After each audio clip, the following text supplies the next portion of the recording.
and welcome to this BBC News special programme on climate change. Today's Intergovernmental Panel on Climate Change report details what must be done to restrict the rise in global temperatures. It challenges every person in the world to make a difference. It says there must be unprecedented changes in how people live to prevent catastrophic changes to the planet.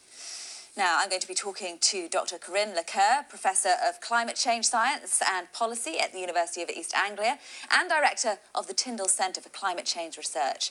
She's also a member of the UK Committee on Climate Change, an independent body set up to advise the UK government and devolved administrations on emissions targets. And we'll also be talking to Dr. Kirsten Zicklin from Vancouver, who is a lead author on Chapter 1 of the report. She is an Associate Professor, Simon Fraser University. So they'll both be here to answer your questions. So if you have any questions on climate change, you can send them to us now. Just text 61124, or you can email askthis@bbc.co.uk, or you can tweet using the hashtag BBCAskThis. First, though, our science correspondent Pallav Ghosh reports now on what's been described as a global wake-up call for the planet. The IPCC has warned of two possible futures for our planet. In the 2-degree world, there's severe drought. There's more flooding in the northern hemisphere. People are poorer and have less food. And all the coral in our seas has gone. As things stand, that's the world we're headed towards, the scientists warn. And one of the very clear messages of this report is that, inevitably, at the rate we're going, it's quite likely we're going to release too much carbon, burn more carbon than we can afford to burn if we're going to stabilise temperatures at 1.5 degrees. So we're going to have to work out how to get rid of carbon dioxide without just dumping it in the atmosphere. To avoid damaging global warming, the scientists call for much more renewable energy, the development of transport that uses less fuel, and new ways to take carbon dioxide out of the atmosphere. All that is happening, but not, according to the IPCC, at the speed it needs to. The scientists are saying to everybody we have to accelerate our action to tackle climate change, because if we don't, by the middle of this century, we could be facing a situation that we simply will not be able to cope with. At a time when China and India are growing their economies, the planet's net emissions of CO2 needs to be zero by 2050 to prevent a 2-degree world. Up to 7 million square kilometres of land will be needed for energy crops, around the size of Australia. And the technologies needed to remove enough carbon from the atmosphere have not yet been developed. The report's important because it also shows that there are options that we need to take. It shows that it is possible to limit global warming to 1.5 degrees if we have great transitions across the economy, if we change the way we behave, such as eating less meat and eating more fruit and vegetables. With the backdrop of President Trump taking the US out of the Paris Climate Change Agreement, avoiding damaging climate change will be difficult, but not impossible. The question is whether national leaders have the political will to bring about the changes recommended, or it will be too little, too late. Pallav Ghosh, BBC News. So, with the world's climate scientists calling for urgent action, what can you do on a day-by-day level to help make a difference? Well, one way is to eat less meat, because meat production produces a huge proportion of the world's greenhouse gas emissions. Rather than drive to work, walk, ride a bike, or take public transport to reduce your carbon footprint. Another option is to fly less. Air travel pumps carbon dioxide into the atmosphere. Insulating your home properly is another good way to save energy and help the planet. Putting solar panels on your roof can make your energy consumption more sustainable over the long term. And using LED lights, which often last up to 10 years, is another practical way to make your home more energy efficient. So those are things that you can be thinking about. But who will be changing the way they live? We asked some shoppers on Oxford Street in central London today how they'd adapted their lifestyle in the face of global warming.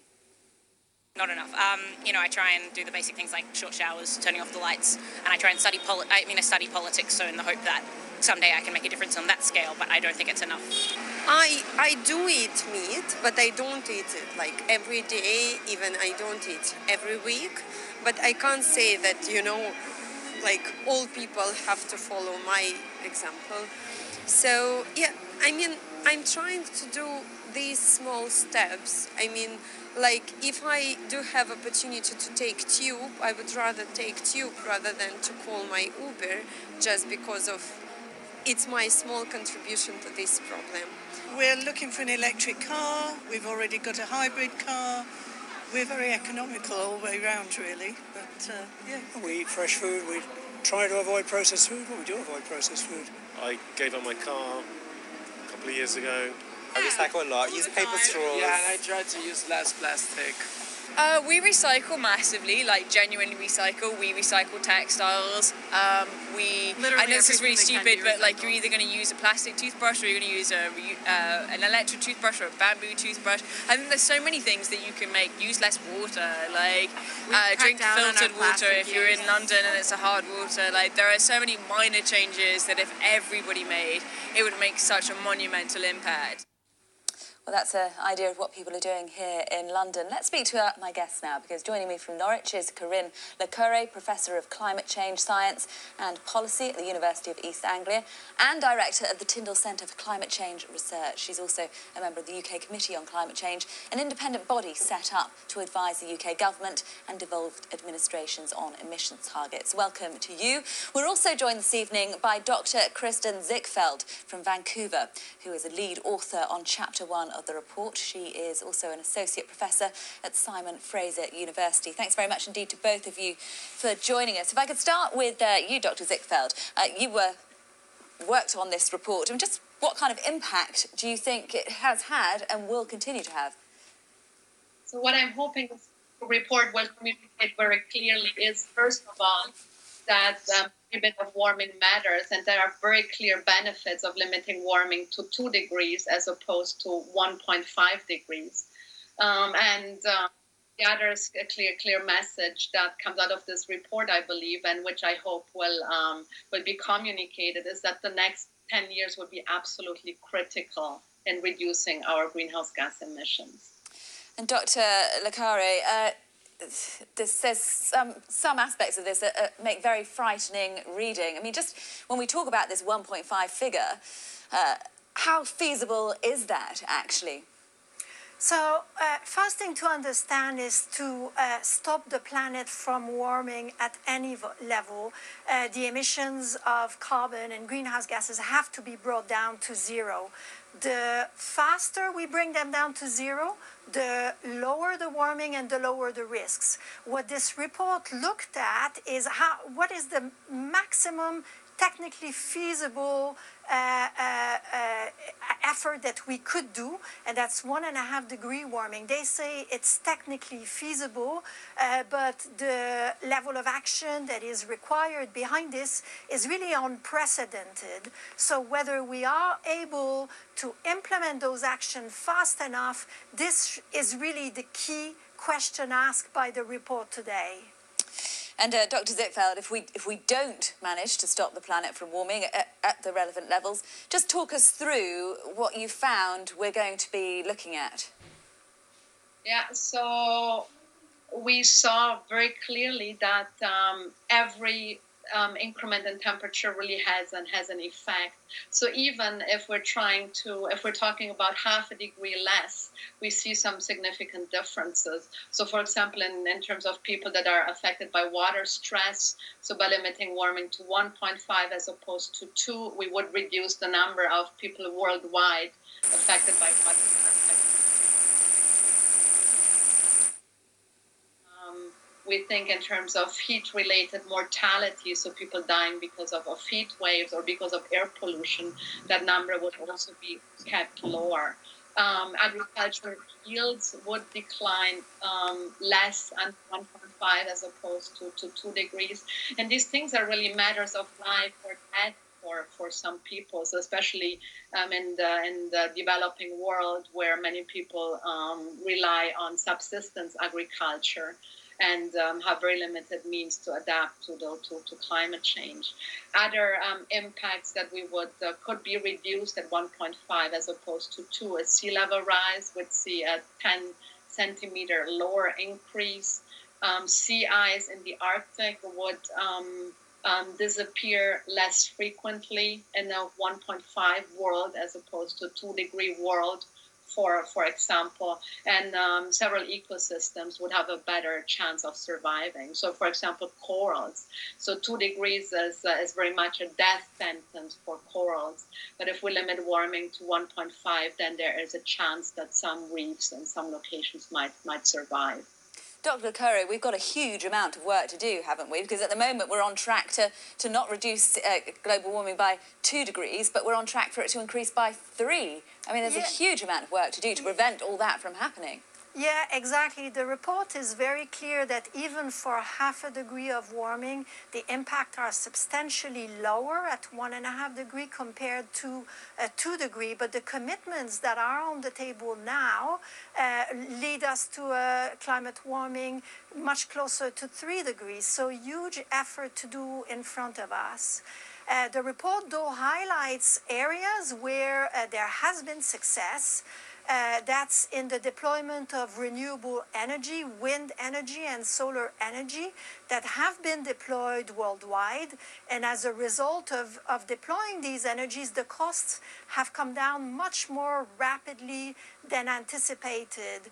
So we have examples of rapid change, and now to replicate these examples across society in other sectors is really the challenge ahead of us. OK, if I could ask both of you just to stay with us, just going to see how what kind of reaction we're getting on social media now, because there's been some response there to this climate change warning. Aaron Baston tweeted, "The worst thing that can happen if climate change predictions are wrong, permanently cheaper energy for the rest of human history. There's not a single argument against rapid decarbonisation of our energy systems." We'll get some reaction to that in a minute from our guests. Astro Katie shares a similar view. She says, "I mean, I hate to say it, but there's really no getting away from the damage we've caused. The options are A, do everything we can to clean up our mess, B, make the mess worse and dump it on our children and grandchildren." Vegan for Life NZ tweeted saying, "Unpopular opinion, the reason why so many people refuse to talk about veganism when discussing climate change is because that would require them to consider daily choices they make as individuals instead of just pointing the finger at politicians and corporations." And biologist Dan says, "When you watch Finding Nemo with your grandkids, you'll have to explain what a clownfish is. The new IPCC report says all coral reefs could be gone in 30 years if world temperatures rise by a mere 1.5 degrees. Global warming is real and caused by man, but we can change." Retweet to change. So rather an upbeat finish to those. Let's just talk a little bit about individuals. Dr. Zickfeld, how much, I mean, the political leaders have to drive this change, but how much change can individuals make themselves? Yeah, so this goal of staying under 1.5 required deep changes in all aspects of our society. So it would affect the way we produce and consume energy, the way we move around, the way we design our buildings, so both residential and public buildings.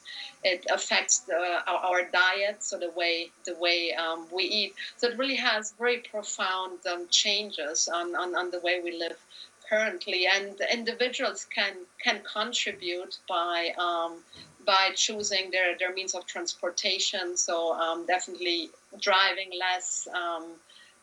If they drive, then use gasoline-free cars, flying less, insulating their homes better, relying on renewable energy instead of oil and gas to cool and or warm their homes.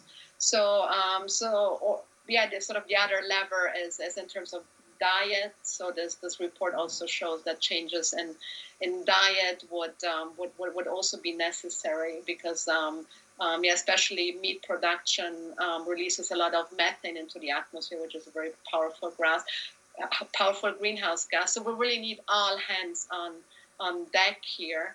And however, what I like to emphasize, individuals can do a lot, but without the political will from our leaders, we will not be able to get there.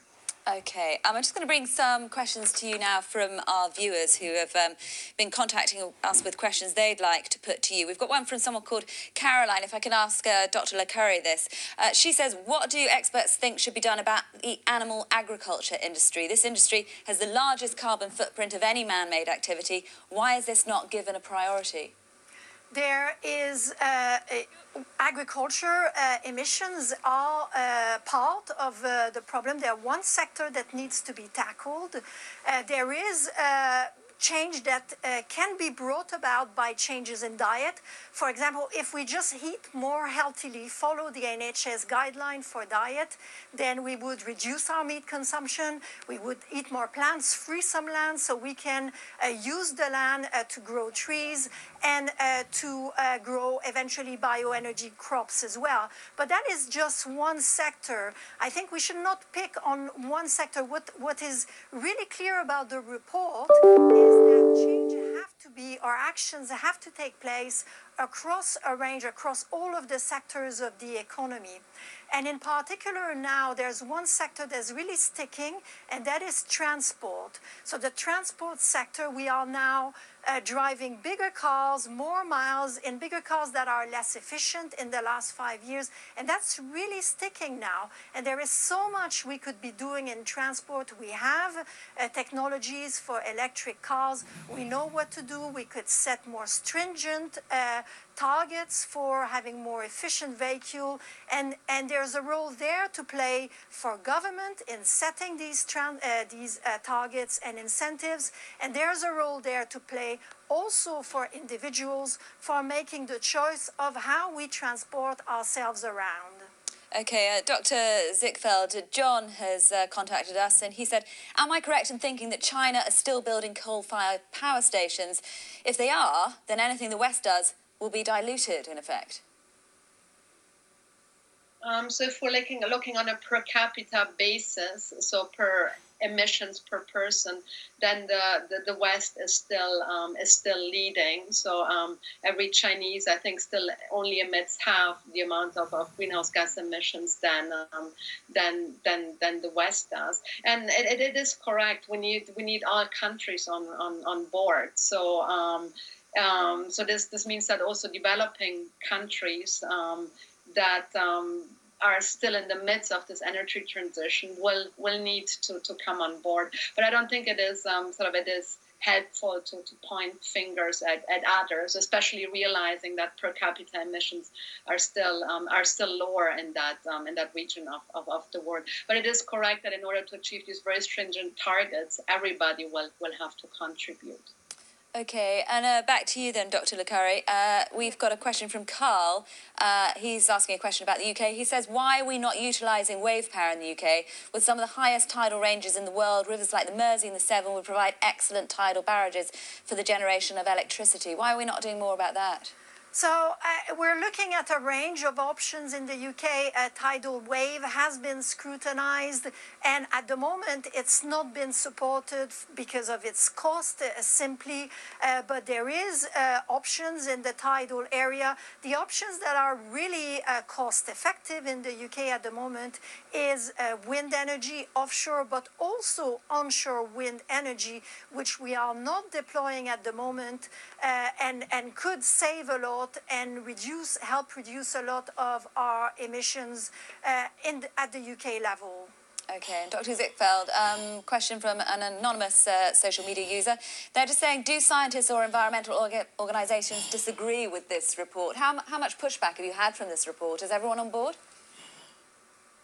So I have not seen any pushbacks. I think the message here is quite clear, which is that action is needed immediately, and it is needed in all sectors of the economy, which I think is what environmental organizations have been supporting for a long time. So I'm not aware of any opposition to this report. And would you agree with that, Dr. Le Curry? Yes, that's right. So the report has provided for the first time the level of detail that we actually need to see the differences that different levels of climate change mean. It's an incredible report in the amount of information that it has brought together in such a short time. You have to also realize that the report came about because of a request from the United Nations. It does not come from the world scientists, but it is the United Nations who have asked the scientists the information about can we actually reduce climate change to 1.5 degrees of warming, and that comes from demands from low-lying islands who will be the first at the forefront in terms of climate change impacts. So it's not really a cry from scientists, but it's really a clear answer from scientists to questions by governments. Can we actually do this? And the answer is yes, technically we can do this, but you have to choose. Okay, and just a final question to Dr. Zichterfeld. Another viewer has said, how much energy is used during the making of wind turbines and solar panels? So some people slightly sceptical about the amount of energy that is used in building these renewables. Yeah, so considering this type of emissions, so this would be called life cycle emissions. So for all forms of energy, the amount of emissions that are produced by, let's say, producing the wind turbine, putting it in place, keeping it in operation, decommissioning it. So these are called life cycle emissions. And it is very clear that that these emissions are a lot lower than emissions for fossil fuel. So if we think, for example, of natural gas, when we frack, there's methane escaping into the atmosphere, and the natural gas has to be transported through pipelines where there's leakage. It then sometimes, in order to be transported, it has to be liquefied, which requires huge amounts of energy because the gas needs to be cooled down to a temperature where it becomes liquid, and then it has to be shipped across oceans. So these are huge emissions. And if we look at the life cycle emissions, then renewable energy sources, so wind, solar panels, are still clearly less energy intensive. Okay, Dr. Kristen Zichterfeld and Dr. Corinne Le Carré, very good to talk to you both. Thank you very much indeed for your time this evening. Very good to listen to your expertise and hear all your advice as well. Thank you. Now, let's get more now on how individual countries are responding to the dire warnings we've heard today about the consequences of climate change. Our environment analyst Roger Harabin reports on how few governments are taking the action that's needed to reduce global warming. In the United States, the picture is mixed. Some states and corporations are massively expanding cheap power from the sun and wind, and the US government is a signatory to the climate assessment today.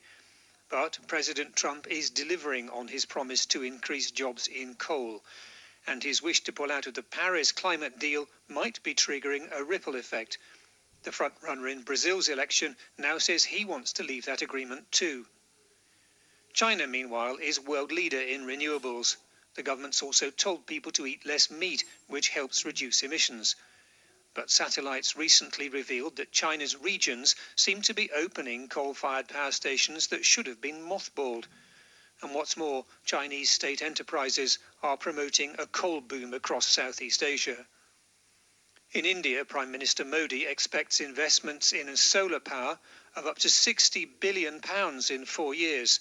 He wants his nation to be lit entirely by LED bulbs by next year, but he still wants to expand India's use of coal. In the EU, progressive nations want to increase ambition to cut emissions, but Germany is said to be holding back under pressure from its car industry. The UK has cut emissions faster than any nation in the G20, mainly by banishing coal, and the government's working on a policy for zero emissions by 2050. But its own advisers say it's not doing enough to get people driving cleaner cars and insulating their homes. At this rate, they say, the UK will also fail. So will governments collectively rise to this latest challenge from the scientists? Well, given the previous pace of progress, coupled with the cost and the inevitable opposition from some key industries, the likelihood of keeping below that 1.5 degree threshold looks vanishingly small. Roger Haverben reporting there. Well, earlier this evening, my colleague Ben Brown spoke to the Energy Minister Claire Perry, who joined us from Luxembourg. She told us what the UK is doing to tackle climate change.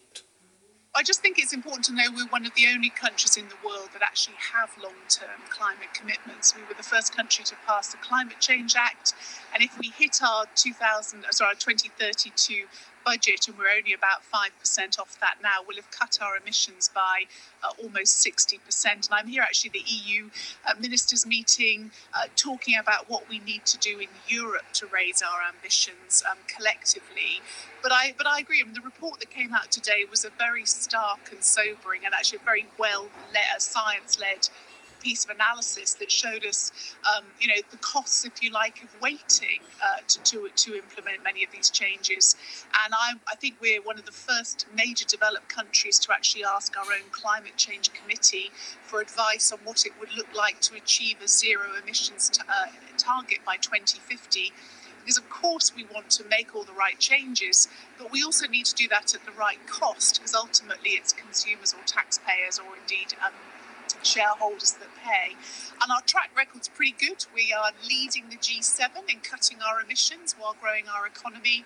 And of course next week is the first Green Great Britain week, where we're going to be talking about what we've achieved, but also, challenging ourselves to do more. Well, to do more indeed. And for example, the Green Party is saying that you are underachieving, especially when it comes to transport. I mean, why not just cut commuter rail fares, for example? Why have you frozen why have you frozen fuel duty again? Surely, if you increase fuel duty, that would help the environment. Well, I think, as I said, the whole point of this is how you make those vital changes at a price that's affordable for those who are actually paying for it. And, one of the things we should be really proud of in the UK is that transition to both manufacturing electric vehicles. 1 in 5 of electric vehicles sold in Europe is made on our shores, but also accelerating that transition. And the government continues to subsidise the buying of electric vehicles and is investing hundreds of millions in the electric charging infrastructure. But there is so much more we need to do. And last year when I published the Clean Growth Strategy, we set out what we need to do right across the economy. We need to decarbonise transport faster. We need to take carbon out of heavy industry. We need to do more on how we use land and how we farm. And that's why the agricultural white paper that's coming out now, which sets out how we want to pay, public money for public good, is so important. So it's very easy, as always, for certain parties to try and pick off particular initiatives. Well, maybe it's easy because you're not doing enough. For example, environmentalists would say, why are you going ahead with fracking if you're taking the environment and the planet seriously?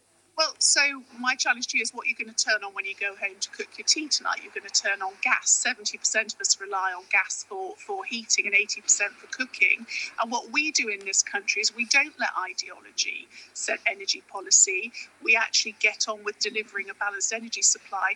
But we have decarbonised our energy system faster than any other country in the developed world. We've got the biggest installed base of offshore wind. We're buying that now at subsidy-free prices.